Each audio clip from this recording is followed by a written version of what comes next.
नमस्कार, आप देख रहे हैं बिहार का दंगल। आपके साथ में हूं वंदना स्टोरी।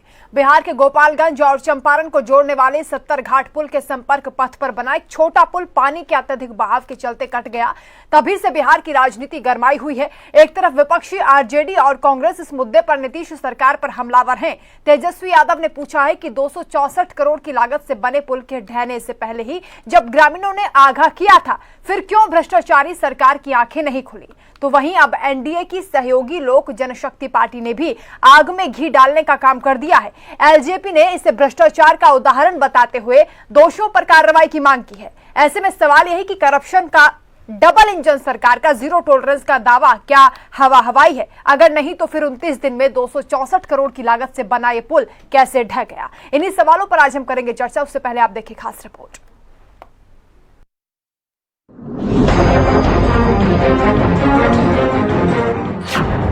बिहार में 70 घाट पुल पर सियासत बरकरार।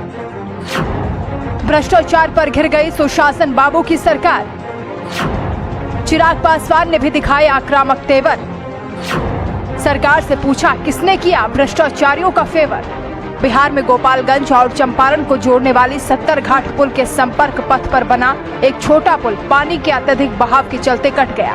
तभी से बिहार की राजनीति गर्मा गई है। एक तरफ विपक्षी आरजेडी और कांग्रेस इस मुद्दे पर नीतीश सरकार पर हमलावर हैं। तेजस्वी यादव ने बाकायदा एक वीडियो ट्वीट करते हुए पूछा कि 264 करोड़ की लागत से बने पुल के ढहने से पहले ही ग्रामीणों ने आगाह किया था, लेकिन भ्रष्टाचारी नीतीश सरकार की आंखें क्यों नहीं खुली? इतना बड़ा पुल का निर्माण किया गया है, लेकिन इस पुल पे बोल्डर पिचिंग नहीं किया गया है, जिसके चलते ये लग रहा है कि आज नहीं तो कल ये पानी के दबाव पर आकर के ये पुल ध्वस्त हो सकता है। इसलिए ये जो पुल का निर्माण कराए हैं वशिष्ठा कंपनी या जो भी लोग कराए हैं, ये लोग गलत किए हैं। छोटे बड़े पुल में बोल्डर पिचिंग का निर्माण होना चाहिए, जबकि इतने बड़े पुल होने के बाद भी बोल्डर पिचिंग का कार्य नहीं हुआ है, जिसके चलते ये टोटल कटाव कर रहा है। हो सकता है ये पूरा पिच गिर जाए और ये आवागमन का रास्ता जो है बाधित हो जाए। इसलिए शासन से मैं आग्रह करूंगा कि इस पुल का जांच करा करके और इसको सही से निर्माण कराने का कार्य किया जाए। वहीं इस पूरे विवाद में कूदी एनडीए की सहयोगी लोक जनशक्ति पार्टी ने आग में घी डालने का काम कर दिया है। एलजेपी ने भी इसे भ्रष्टाचार का उदाहरण बताते हुए दोषियों पर कार्रवाई की मांग की है। एलजेपी प्रमुख चिराग पासवान ने ट्वीट के जरिए कहा कि 264 करोड़ की लागत से बने पुल का एक हिस्सा आज ध्वस्त हो गया है। जनता के पैसे से किया कोई भी कार्य पूरी गुणवत्ता से किया जाना चाहिए था।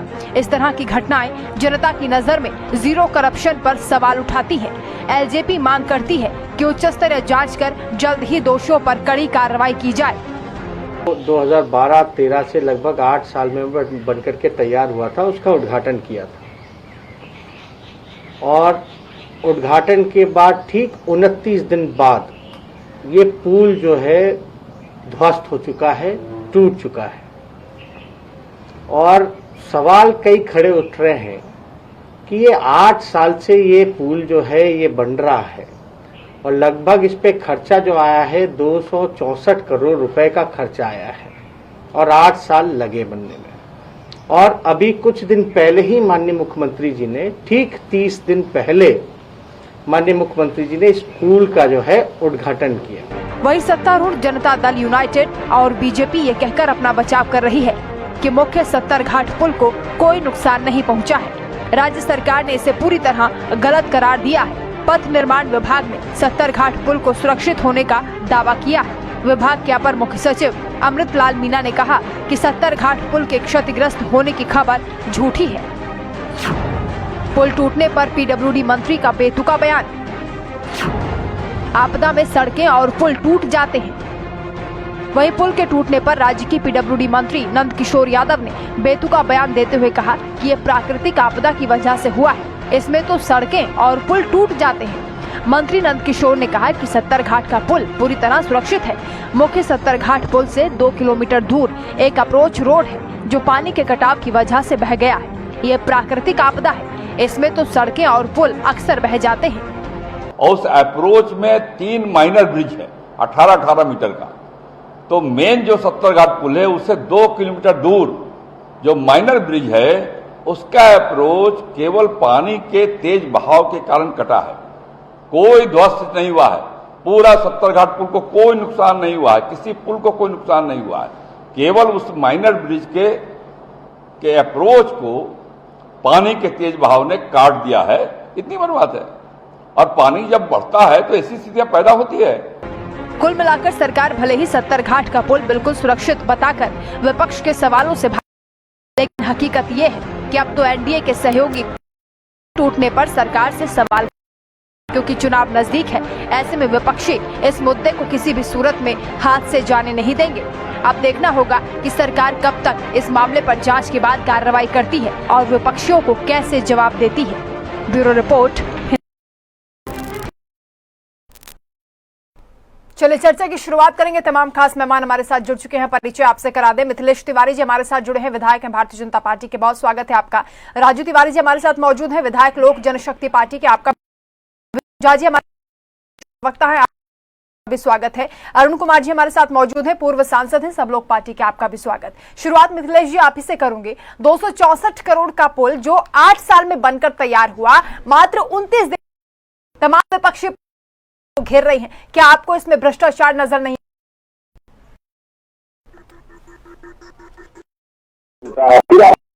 वक्त हो गया, पहले आप अपनी बात ये टूटा है, आप कह रहे हैं ना, बाकी सब लोग तो पुल टूटने की बात कर रहे हैं। ये गलत है, हाँ। पूरी तरह गलत है। और तेजस्वी बदनाम करने का, और अगर पुल टूटा होगा तो मैं राजनीति से संन्यास ले लूंगा।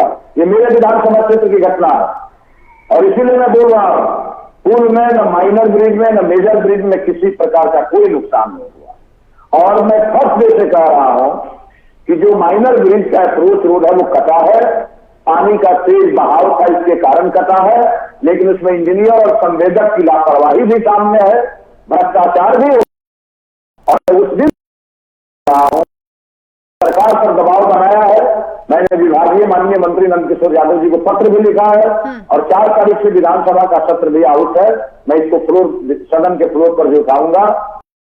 वो लोग कब से नहीं जाए, लोगों के गलती कटघरे में खड़ी हुई, लेकिन ये जो पुल ढहने की बात हो रही है और पुल गिरने की बात हुई है, वो रत्ती भर भी उस पुल में किसी प्रकार का कोई नुकसान नहीं हुआ। लेकिन मिथिलेश जी सर सुनिए ना, आपकी सहयोगी पार्टी एलजेपी है, उनके प्रमुख चिराग पासवान भी भ्रष्टाचार का उदाहरण इसको बता रहे हैं, उनको क्या कहेंगे सर?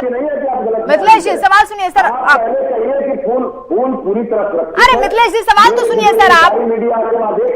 आपकी सहयोगी पार्टी के प्रमुख खुद इस बात को कह रहे हैं, ट्वीट करके उन्होंने बाकायदा इसका एक पिक्चर उसमें जारी किया है और लिखा है कि भ्रष्टाचार का उदाहरण है। चिराग पासवान को क्या कहिएगा आप? सुनिए, चिराग पासवान भी कोई आए नहीं है उस जगह पे, और मैं स्वयं कह रहा हूं, ये मेरे विधानसभा क्षेत्र की घटना है, मेरे बोलने का मतलब है। और इसलिए मैं कह रहा हूं, पुल में कोई नुकसान नहीं हुआ है, सड़क कटा है जरूर, अप्रोच रोड बहा है जरूर, उस पर काम शुरू हो गया है। और एक बात मैं आपको कहूं, जिन लोगों ने भी इस बात को कहा है मीडिया में, उन लोगों ने बिहार को शर्मसार करने की बात कही है। पुल टूटा ही नहीं है, पूरे देश में हल्ला मचा हुआ। ठीक है, आपकी बात आगे से सुन लेते हैं, ठीक है, बाकियों की भी बात सुन लेते हैं। राजू तिवारी जी, चिराग पासवान झूठ बोल रहे हैं ट्वीट करके। बात मैं बताना चाहता हूं आपको जी, मीडिया चौथा खंबा है और सारे मीडिया पर अभी आख्या मैं अभी सुन रहा हूँ, लगभग मीडिया सुन रहा हूँ कि झूठ मूठ का दुष्प्रचार हो रहा है, पुल टूटा। आप लोगों का भी कुछ दायित्व बनता है, पुल टूटा है कि नहीं टूटा है देख कर राजू तिवारी जी, चिराग पासवान ने ट्वीट किया, वो हम बता रहे, तेजस्वी यादव खुद बोल रहे हैं, बाकायदा उसकी वीडियो सामने आ रही है। तेजस्वी की बात नहीं करेंगे, आपने उस रिपोर्ट में ग्रामीण खुद, उससे पहले उन्होंने कहा था कि पुल टूट सकता है। आपको मेरी बात थोड़ा सुन लीजिए जी, बोलिए। मैं बड़े जिम्मेदारी के साथ कह रहा हूँ कि मेरे नेता ने ये जरूर कहा है कि मुख्यमंत्री जी जो 264 करोड़ का पुल का उद्घाटन किए हैं, आज वो आवागमन बाधित, तो जरूर कुछ न कुछ लापरवाही हुई है, तो उस पर जांच कराने की बात की। क्या खराब कर दिया मेरे नेता ने? लेकिन मैं मीडिया के लोगों से आग्रह करूंगा कि बिहार की छवि को बदनाम न करें। आपका न्यूज सुन करके अपने नेताओं का बचाव कर लीजिए, मीडिया पर टूट पड़िए, यही होता है सर। अरुण कुमार जी, आप बताइए हकीकत क्या है? ठीक है, अरुण कुमार जी हमारे साथ जुड़े हैं, अरुण जी, मैडम मेरी बात पर सुन लीजिए। आप लोग बुलाते हैं तो पूरा नहीं, आप सीधा आरोप लगाना शुरू कर देते हैं सर। जब आपसे ट्वीट पर सवाल पूछा है, आप कुछ और बोल रहे हैं। आपके रिपोर्टिंग पर हम लोग यस नो बोलते हैं। अगर ऐसे अफवाहबाजी अगर आपके द्वारा होगी तो बड़ी शर्मनाक बात है। अरे हम तो पूरी रिपोर्ट दिखा रहे हैं सर, आप कैसे हमारे ऊपर सवाल उठा सकते हैं? नहीं, आप उठाइए सवाल, लेकिन आपकी रिपोर्टिंग पर प्रश्नवाचक चिन्ह न लगे। अप्रोच टूटा। अरे हम बाकायदा तस्वीरें दिखा रहे हैं सर, आपके तमाम नेताओं की हम उसमें बाइट सुनवा रहे हैं। कैसी बातें कर रहे हैं आप? बगैर तथ्य के आप कुछ नहीं बोलते। अरुण कुमार जी आप बोले, ठीक है राजू जी आपकी बात आ गई, दोबारा आपको मौका मिलेगा। ठीक है, आ गई आपकी बात। अरुण कुमार जी आप बोले। इस हंगामे में क्या बोले, हमको मौका दीजिए। बोलिए सर। हाँ अरुण जी बोले। बोले मिथिलेश तिवारी जी की बात मैं सुन रहा था और राजू जी की भी बात मैं सुन रहा था। देखिए, मैं स्पॉट पर गया हूँ। मिथिलेश तिवारी जी का तो क्षेत्र ही है, निश्चित तौर से बनते बिगड़ते सब देखा है उन्होंने जी।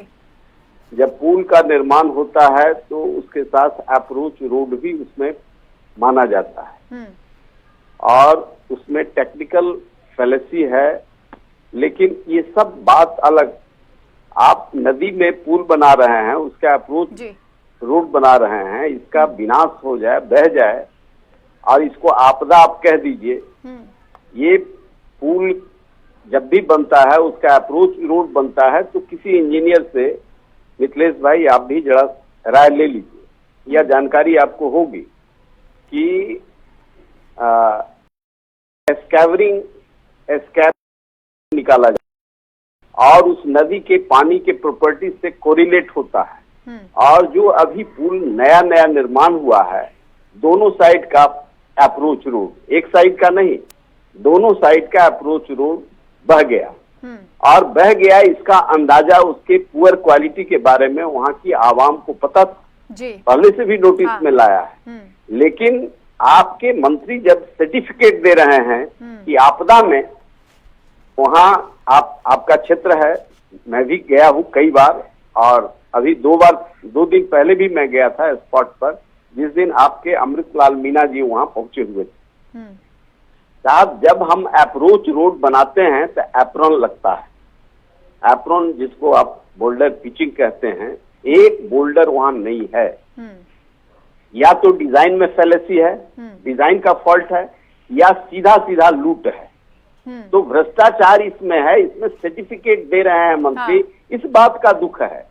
पुल नहीं बहा है, पुल बहता तो और भी नाक कटाने लायक था। लेकिन इस सरकार में इरिगेशन का बिल्डिंग पटना में बन रहा था और बनने के क्रम में ढह गया। ये कोई नई बात नहीं है। बुद्धा पार्क में डॉम टूट करके गिर गया। ठीक है, मिथिलेश कुमार जी सरकार के लिए कोई नई बात नहीं है। इनके मिथिलेश जी अब सुन लीजिए। मैं माननीय अरुण कुमार जी की बात से सहमत, वो आए थे, मुझे भी पता है। और दोनों तरफ जो एप्रॉन बनना चाहिए था वो नहीं बना, ये मैं फर्स्ट डे से कह रहा हूँ। मैंने पुल निर्माण निगम के एमडी को तब सूचना दी जिस दिन ये पुल का उद्घाटन हो रहा था। उसी दिन मैंने कहा कि अविलंब आप दोनों तरफ इसकी बोल्डर पिचिंग कराइए, नहीं तो जब बारिश होगा, पानी बढ़ेगा तो हो सकता है कि कोई नुकसान हो जाए। मेरी बातों को इन लोगों ने गंभीरता से नहीं लिया। फिर जब कटाव हो रहा था तो फिर मैं उस जगह पर गया और उस दिन जब वहां के स्थानीय मुखिया के पति और मैं स्वयं वहां था और उन लोगों ने मुझे जब जाकर के दिखाया, उस दिन भी मैंने पुल निर्माण निगम के अभियंता से और एमडी से मैंने बात किया और मैंने स्वयं कहा कि तुरंत इस पर बचाव कार्य होना चाहिए। इसमें हुआ ये है कि जो इनका एग्रीमेंट था या एस्टीमेट था, उस पर इन्होंने चंपारण साइड में तो काम कर दिया था, गोपालगंज साइड में इन लोगों ने काम नहीं किया। तब तक बारिश शुरू हो गया और आनंद फानंद में पुल का उद्घाटन करा दिया और दोनों तरफ बोल्डर पिचिंग हुआ रहता। तो यानी आप भी स्वीकार कर रहे हैं कि गलतियां हुई हैं, आपके कहने के बावजूद भी इस पर अधिकारियों ने अमल नहीं किया?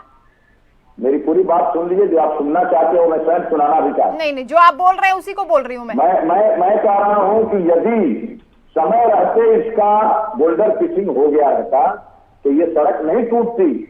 दुनिया के किसी एजेंसी से जांच कराइएगा तो यही बात सामने आएगी। और मैं बीजेपी का विधायक हूं, सरकार में शामिल हूं, पूरी जिम्मेवारी से मैं कह रहा हूं। मैंने एक पत्र भी लिखा है माननीय मंत्री महोदय को और हमने ये भी ऐलान किया है कि चलते विधानसभा के सत्र में मैं इसको उठाऊंगा जिन लोगों की गलती से ये हुआ है, जिसको लेकर के आज हाय तौबा मचा हुआ है, उन पर निश्चित सरकार को कार्रवाई करनी पड़ेगी। ये तमाशा है क्या कि आप संवेदक को पैसा दे रहे हैं? सरकार की प्रतिष्ठा धूमिल हो रही है संवेदक की गलती से और इंजीनियर की गलती से, और जितने भी तरह तरह के लोग वहां आ रहे हैं और मीडिया में एक हाय तौबा मचाया गया। बहुत बढ़िया सर, बहुत बढ़िया। खुद भी स्वीकार कर रहे हैं कि हमारी बात अधिकारी सुनते नहीं, लेकिन मीडिया पर थोप दीजिए। ठीक है अरुण कुमार जी, इस पूरे मसले पर क्या कहेंगे? सबकी बातचीत आपने सुनी है, अरुण जी आप बोलिए। आप उनकी बात अब ये तो ठीक है सर, रुक जाइए, आपको मौका दिया हमने, रुक जाइए सर, दूसरों को भी बोलने दीजिए, सुनने का संयम रखिए। तो ये देखिए बहुत छोटा विषय है। सरकार ये आकंठ भ्रष्टाचार में डूबी हुई है, और जहाँ सृजन घोटाला है, जहाँ 56 तरह के घोटाले हुए हैं, कुछ जिम्मेवार विधायक इन सवालों को खड़ा करते रहते हैं।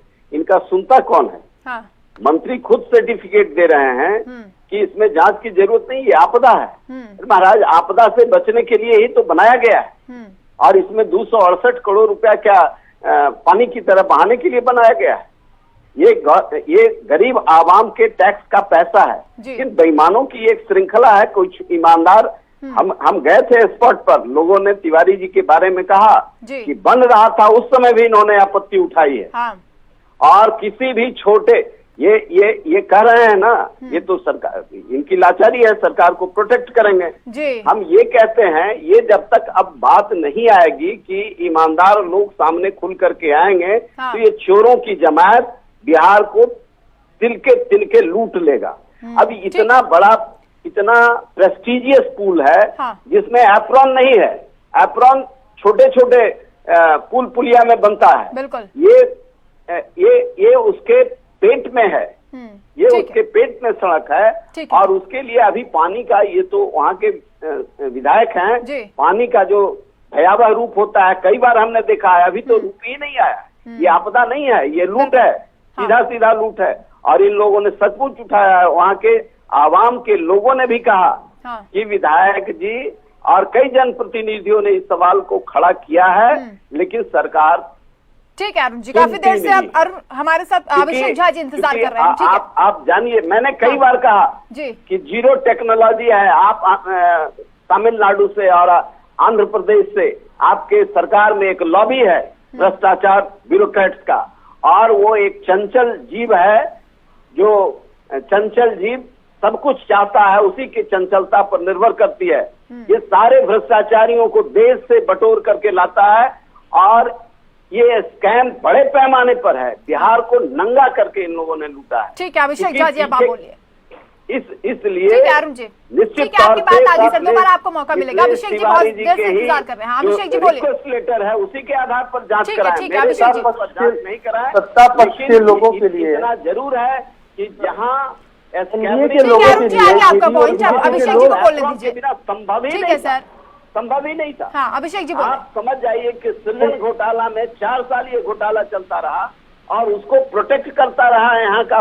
मैं अपनी बात कहूँ करते। ठीक है अरुण जी, आपकी बात आ गई सर, अब ठीक है अभिषेक जी को आप बोलने दीजिए। हाँ बोलिए। एनडीए के लोगों के, भाजपा मेरा ये है कि वो चेहरे के पीछे का चेहरा तुम्हें भी पता है, हमें भी पता है। तुम्हारी सियासत के जन्नत का असली नजारा तुम्हें भी पता है और हमें भी पता है। अरे इतने वर्षों में आपने बिहार में इतने सारे घोटालों को अंजाम दिया है, किसी से छुपा हुआ नहीं। देखिए बहुत स्पष्ट सी बात है, आप एक गैर जिम्मेदार मंत्री होकर कह देते हैं कि आपदा में यह पुल पुलिया ढह जाता है। अरे आज से 30-40 वर्ष पूर्व गंगा जी पर गांधी सेतु का निर्माण हुआ, उसके अलावा राजेंद्र ब्रिज है, इतने सारे ब्रिजेस में खुद सिविल इंजीनियर हूँ। समझने की बात होती है कि जब भी हम इस तरह के स्ट्रक्चर का निर्माण करते हैं, तो जो 3 कंडीशंस वहां प्रिवेल कर सकता है, आ सकता है, उसको ख्याल में रखकर ही किया जाता है सब कुछ। अप्रोच रोड की बात करें, आप एप्रन की बात करें, किसी भी चीज की आप बात करें, एक्सट्रीम कंडीशंस को तौल कर ही किया जाता है। और एक्सट्रीम कंडीशंस अभी तक आया ही नहीं। प्राइमा फेशिया ही देख कर लगा कि इन लोगों ने वैसी तैयारी की ही नहीं थी। और दूसरी बात, हम सब लोग जानते हैं कि जैसे ही चुनाव आता है, सत्ताधारी पक्ष के जो लोग हैं, नीतीश कुमार जी के नेतृत्व में फटाफट उद्घाटन करना शुरू कर देते हैं। अरे वहां के सोच लीजिए कि विधायक महोदय मिथिलेश तिवारी जी की लाचारी सुनिए आप, टीवी के माध्यम से सुनकर हम लोगों को लग रहा है कि जनप्रतिनिधि इनके खेमे में कितने मजबूर हैं, इनको मालूम है कि गलत हो रहा है। अरे इन्हें तो पहले ही बिहार के पटल पर आवाज उठा लेनी चाहिए थी कि इस तरह का वाक्या नहीं हुआ रहता। इन लोगों को जानकारी थी कि ऐसा होना है, लेकिन जो बड़े मंत्री हैं, जो बड़े चेहरे हैं, जिनको अपना चेहरा चमकाना था चुनाव से पहले कि हम 70 घाट पुल का लोकार्पण कर देंगे, उन लोगों ने ऐसा दे दिया, तो उससे कितना बड़ा हादसा भी हो सकता था। और बिहार की जो स्थिति है वो कितनी संसार हो गई है पूरे देश के सामने। इंफ्रास्ट्रक्चर में पहले ही बिहार इतना पीछे था और आपने 264 करोड़ रुपए खर्च नहीं किया। छवि धूमिल हो रही है, इसलिए कष्ट हो रहा है, इसलिए मीडिया पर ये जबरन थोपने की कोशिश कर रहे हैं पूरा आरोप। ये जब अपने कुनबे में दिक्कत होती है तो ध्यान भटकाने के लिए कुछ तो करेंगे। उसी का यह एक पक्ष है कि मीडिया ने गलत, अरे मीडिया चौथा स्तंभ है। अरे हम आपकी ही बात हमने मान ली कि अप्रोच रोड ढह गया। अरे पुल का काम क्या होता है कि इस पार से उस पार 2 जिले के लोग इस पार से उस पार जा पाते, लेकिन आपने जो पुल बनाया उसकी आवाजाही बंद है। अगर आवाजाही बंद है तो पुल किस काम का आपने बनाया? आप यह कहिए कि हमने घर में स्वादिष्ट व्यंजन बनाया है गरीबों के लिए, लेकिन कोई हमारे घर तक नहीं पहुंच पाएगा क्योंकि हमारे घर तक आने वाली जो सड़क है वह टूट चुकी है, इसमें हमारी कोई गलती नहीं है, भले ही सड़क का निर्माण भी हमने कराया था। तो बेहद गैर जिम्मेदार रवैया है, हम इसको देख रहे हैं। अच्छा, एक वाक्य नहीं, अभी देखिए एमएलसी लोगों के लिए, विधायक महोदय हैं ये लोग, इन लोगों के लिए जो फ्लैट का निर्माण हुआ उसमें गड़बड़ी सामने आई। उसमें दिख रहा है कि भाई फ्लैट अभी मिला नहीं है लोगों को, लोग रह नहीं रहे हैं ठीक से, दीवारों में दरार आ रही है, नल टूट रहे हैं और भी बहुत तरह की बातें हैं। अभी अरुण बाबू कह रहे थे, बता ही रहे थे इतने सारे पहले से जो भ्रष्टाचार है उनके बारे में, तो आप फहरिस्त लगाकर रखे हुए हैं भ्रष्टाचार का और उसके बाद भी आप डिपेंड कर रहे हैं, तो चेहरा तो आपका उजागर हो चुका है। लेकिन ठीक है मिथिलेश जी, तमाम आरोप आप ही के ऊपर है सर। बोलिए, अपनी लाचारी बता रहे हैं कि मिथिलेश जी लाचार है, इसलिए मजबूरी में कहीं ना कहीं सरकार के खिलाफ बोल नहीं पा रहे हैं, बचाव की कोशिश की जा रही है। हाँ मिथिलेश जी बोलिए। मैं लाचार हूँ, न मेरी सरकार लाचार है। ये जितनी बात भाजी बोल रहे हैं या अरुण जी बोल रहे हैं, एक भी भ्रष्टाचार का कोई आरोप सरकार के ऊपर नहीं है। ये एनडीए की सरकार है, न भ्रष्टाचार करती है न भ्रष्टाचारियों को बताती है। और जहां तक वही सवाल, हमारे समय में ही ये पुल बने हैं, हमारे समय में ही ये रास्ते बने हैं, कहीं कुछ गड़बड़ियां हो हम ठीक कर लेंगे, इन लोगों को चिंता करने की जरूरत नहीं है। रही बात जो विपक्ष बोलता है, तो मैं स्वयं बोल रहा हूं, जो गड़बड़ी हुई है उसको मैं सरकार को मैं मजबूर करूंगा, सदन में मैं उठाऊंगा और वैसे लोगों पर कार्रवाई कराऊंगा। जब मैं स्वयं बोल रहा हूं, विषय तो खत्म हो जाना चाहिए। फिर ये जितने भी प्रकार के जो राजनीतिक टूरिस्ट हैं जो वहां लगातार आ रहे हैं और मीडिया के द्वारा इस विषय को उलझा गया। नहीं, केवल सरकार को दिखाएगी मीडिया, ये तो नहीं हो सकता ना सर। दोनों पक्षों को दिखाएगी मीडिया, का नाम ही आईना होता है सर। गलत बात है आपकी। नहीं, आप लोग नहीं, गलत बात है आपकी सर ये। राजू तिवारी जी आप बोलिए। मैं एक चीज और समझिए, पहले उस नदी में पानी का बहाव के बारे में, वहाँ की भौगोलिक स्थिति के बारे में भी जानकारी होनी चाहिए। मैं आपको बता दूं, हमारा क्षेत्र भी उसी के बगल में है। मेरे क्षेत्र से सटा हुआ ये नदी है, ये वाकया है। हम लोग नेपाल में बारिश होने पर वहां से जो पानी आता है उस पर निर्भर करते हैं। अगर नेपाल में भारी बारिश आ गई, हमारे यहाँ सूखा हुआ है एक तरफ, लेकिन वहां से पानी अगर चला आता है तो बाढ़ की स्थिति हो जाती है। ये बरसात अभी जो भारी बारिश हुई है, इसमें नेपाल में जो बहुत बारिश हुई है, वहां से जो गंडक बैराज से जो आया है उससे ये मामला निर्भर करता है। तो ये मामला टोटल नेपाल के बारिश से और वहां के आने हुए पानी से जो क्षति होती है उस पर निर्भर करता है। तो मैं भी आपसे यही आग्रह करता हूँ, हमारे आदरणीय मिथिलेश जी भी बोल ही रहे हैं, हमारे नेता भी यही कहे हैं कि जो भी लापरवाही हुई है, मुख्यमंत्री उद्घाटन किए हैं, अगर लापरवाही उसमें हुई है, एकदम हुई है, सत्य है, तो उसकी जांच कराने की बात जब हमारे भारतीय जनता पार्टी के साथी बोल ही रहे और यहाँ पर तो बेकार में वहां पर रोटी सेकने की जो विपक्ष की बात है वो सब बेकार की बात है। हमारे एनडीए सरकार में ये बात सत्य है कि यहाँ भ्रष्टाचारियों के लिए कोई गुंजाइश नहीं है। ठीक है अरुण जी, राजनीतिक रोटियां सेक रहा है विपक्ष इस पूरे मामले को लेकर। हमारा काम है चीजों को उजागर करना, यदि इनको पचाने की ताकत है तो पचाएं, माहिर हैं इसमें पचाने में। मेरा काम है इनके भ्रष्टाचार को उजागर करना, और हम इसलिए ज्यादा चिंतित होते हैं कि नीतीश कुमार को सत्ता में लाने में जॉर्ज फर्नांडिस के नेतृत्व में मैंने अपनी जवानी लगाई, गली गली घूमा, कहा कि 0 टॉलरेंस होगा भ्रष्टाचार से। अभी केपी रमैया 4 टिकट हुए हैं सृजन घोटाला में। मैं तिवारी जी से जरा रूबरू होना चाहता हूँ। केपी रमैया भ्रष्टाचार में 4 सीटेड हुए हैं, सीबीआई ने किया है जी। और इसमें माननीय न्यायालय ने ये कहा कि बिहार सरकार इंटरफेयर कर रही है बड़े नेताओं को बचाने में। Political white collared people are being saved. और इसके बाद केपी रमैया का जी जो अंतरंगता रहा है जी। उनको बचाने के लिए चुनाव लड़ाया गया जेडीयू से, सासाराम से लोकसभा का। चुनाव हार गए तो स्टेटस उनका बरकरार रखने के लिए उनको लैंड ट्रिब्यूनल का मेंबर बनाया गया जी। और जहां गए उन्होंने भ्रष्टाचार किया। तो ऐसे रोल मॉडल को इनके मुख्यमंत्री जी ने इतना चेहरा चमकाया और इतना दबाव बनाया कि इन पर कोई कार्रवाई नहीं हो, लेकिन केंद्र सरकार ने उस पर कार्रवाई की। ठीक है, अभिषेक जी कुछ बोलना चाह रहे हैं, जल्दी से बोलिए सर। कार्रवाई भ्रष्टाचार पर चर्चा हो रही है तो जरा सुन लीजिए, इतना आप भी समय खत्म हो रहा है सर, माफी के साथ। अभिषेक जी आप बोलिए जल्दी से। समय नहीं है तो देखिए, गलती दो तरह की होती है, एक गलती होती है अनजाने में और एक गलती होती है जानबूझकर। मिथिलेश तिवारी जी की भाषा में ही आपको विरोधाभास झलकेगा कि यदि गलती से, अगर अधिकारियों की गलती से सरकारी महकमे को या फिर सरकार को या विधायकों को इस बात की जानकारी नहीं होती तो फिर भी हम इनका एक्सप्लेनेशन मान लेते। लेकिन गलती जो जानबूझकर हो रही हो, वहां के स्थानीय जनप्रतिनिधि को मालूम है, विधायक महोदय को मालूम है, इस तरह से सरकार को मालूम है, उसके बावजूद आप उसका लोकार्पण कर देते हैं। इसका मतलब गलती आपकी जानबूझकर है। और तब जब लोग उजागर करते हैं, आप विपक्ष की बात कर रही थी, जब वहाँ के लोग इस बात को उजागर करते हैं, कोई मुखिया उजागर करता है तो आप कमीशन दिया होगा कि उसके पक्ष में बातें चल रही हैं और जनप्रतिनिधि का कुछ नहीं सुना जाता। पहले से जब विधायक महोदय को जानकारी थी, विधायक महोदय को जानकारी, मैं आपको रोकना चाहूंगा, ये जो मुखिया पति पर FIR हुआ है वो सरकार ने नहीं कराया।